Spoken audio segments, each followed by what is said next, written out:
लेकिन फिर भी प्रतिपक्ष हमारी बात को स्वीकार करने को तैयार नहीं है। मैं ये मानता हूं कि मणिपुर जैसी गंभीर घटना के प्रति जो चर्चा होनी चाहिए उसके प्रति प्रतिपक्ष गंभीर नहीं है।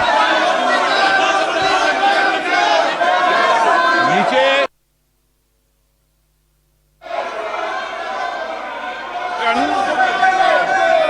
ये सदन चर्चा संवाद के लिए आपको जनता ने पोस्टर लेके देने के लिए नहीं भेजा है। मैं चर्चा कराने के लिए तैयार हूं। पहले प्रश्नकाल होगा, प्रश्नकाल के बाद चर्चा होगी। प्रश्नकाल महत्वपूर्ण है।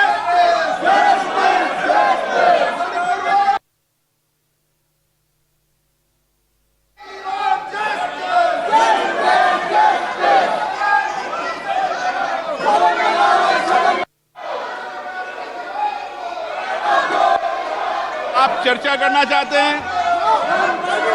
चर्चा नहीं करना चाहते? आपके नेता ने कहा चर्चा के लिए, सरकार ने कहा चर्चा को तैयार है। नो, नारेबाजी से कोई समस्या का समाधान नहीं निकलेगा। आप जिनके साथ न्याय करना चाहते हैं चर्चा करें, संवाद करें, अच्छे सुझाव दें। सरकार उन सुझावों के आधार पर काम करेगी।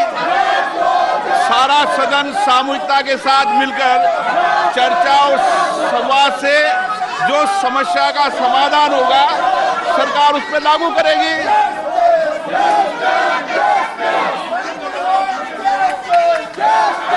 प्रश्नकाल प्रश्न संख्या 41 श्री सुबोध पाठक।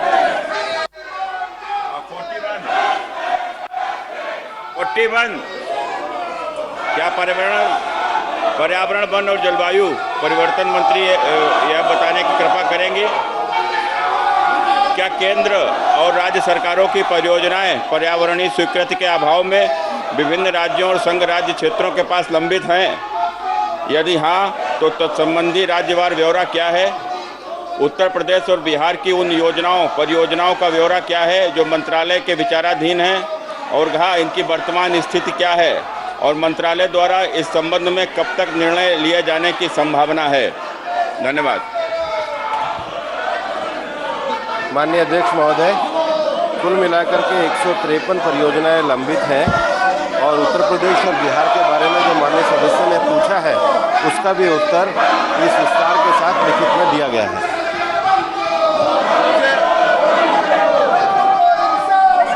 पर्यावरण की दृष्टि से हमारे कन्नौज लोकसभा क्षेत्र में कई बड़ी बड़ी झीलें हैं जिसमें कि विशेष रसूलाबाद तहसील में इटैली और कन्नौज में जो हमारी लाख पक्षी विहार भी है, वहाँ के ऊपर पर्यावरण की दृष्टि से इनको सुचारू रूप से इनका उद्धार किया जाए और वहाँ के ऊपर जो तमाम ज़मीनों पर भी कब्जा हुआ है उसको भी मुक्त कराया जाए।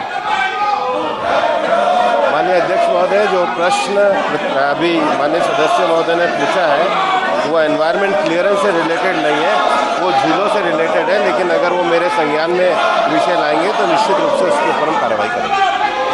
श्री खगेन मोर्ग। सर, केंद्र सरकार ने राज्य और संघ सरकारों द्वारा प्रस्तावित 153 प्रस्ताव में से कितने प्रस्ताव स्वीकार किए तथा क्या कार्रवाई की गई है और देश में पर्यावरण को क्षति पहुंचाने वाले फैक्ट्रियों और कंपनियों पर क्या कोई कठोर कार्रवाई की गई? यदि हाँ तो ब्यौरा क्या है? धन्यवाद सर।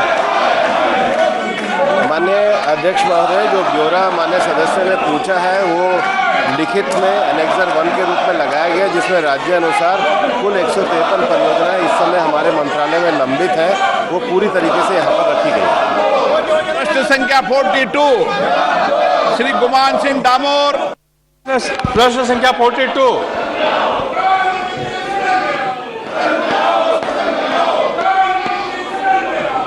प्रश्न संख्या 42।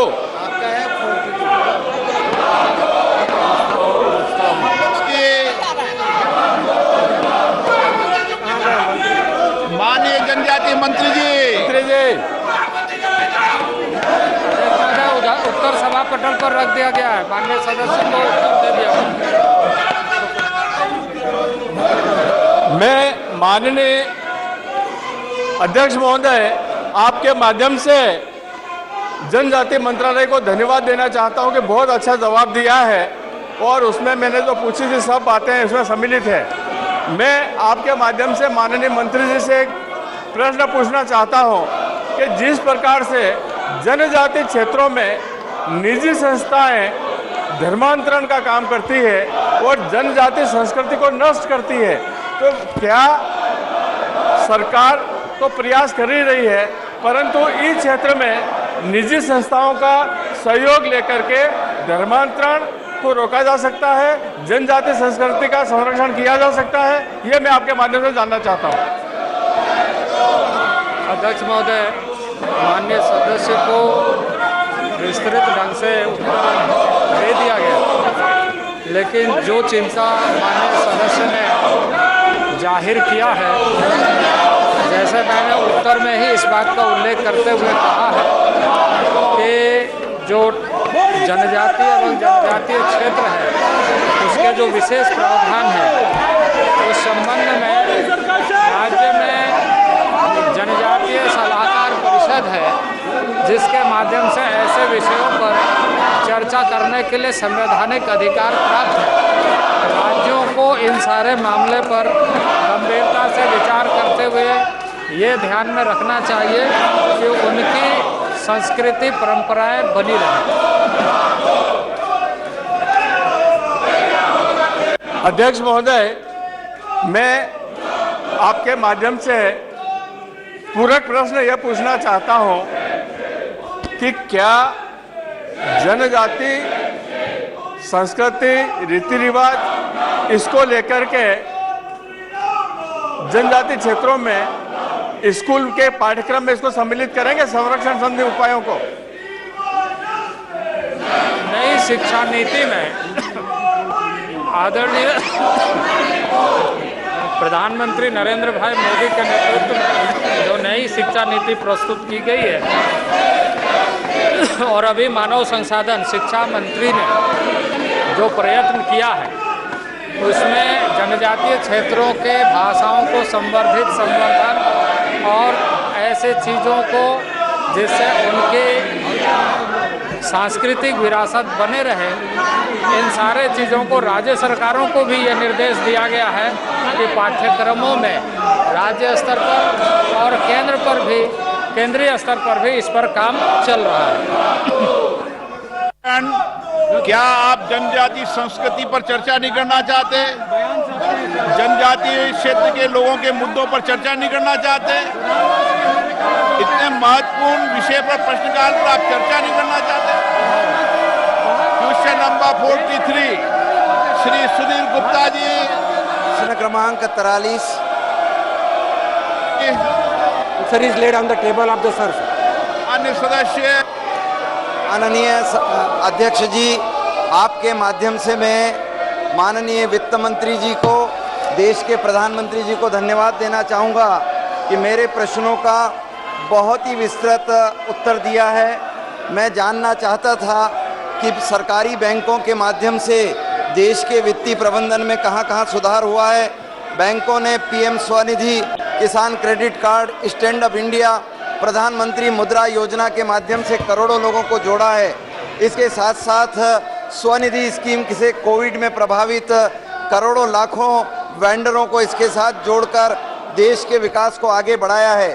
बैंकों ने वित्तीय सुधार भी किए हैं और इसलिए मैं बधाई देना चाहूँगा वित्त मंत्री जी को कि सार्वजनिक क्षेत्रों के बैंकों ने 1,04,649 करोड़ का रिकॉर्ड शुद्ध लाभ अर्जित किया है। मैं जानना चाहता हूँ कि क्या बैंकों का यह प्रबंधन ग्रामीण क्षेत्रों में क्षेत्रीय ग्रामीण बैंकों को आधार बनाकर क्या 2000 की आबादी तक बैंकों को विस्तार करने का कोई योजना भविष्य में है क्या? माननीय अध्यक्ष महोदय, जैसे हमारे सदस्य ने बताया कि बैंकों का परफॉर्मेंस बहुत ही अच्छा हो रहा है और ग्रामीण क्षेत्र में पर्टिकुलरली फार्मिंग सेक्टर में विकसित होने के लिए रीजनल रूरल बैंक के माध्यम से हमेशा उसका रिव्यू लिया जाता है और रिव्यू के बाद किसान हो या प्राइमरी लेंडिंग के लिए बैंक बोर्ड हो या सरकार के माध्यम से जो स्कीम चल रही है रिव्यू कैसा परफॉर्मेंस बढ़े इसलिए काम किया जाता है। माननीय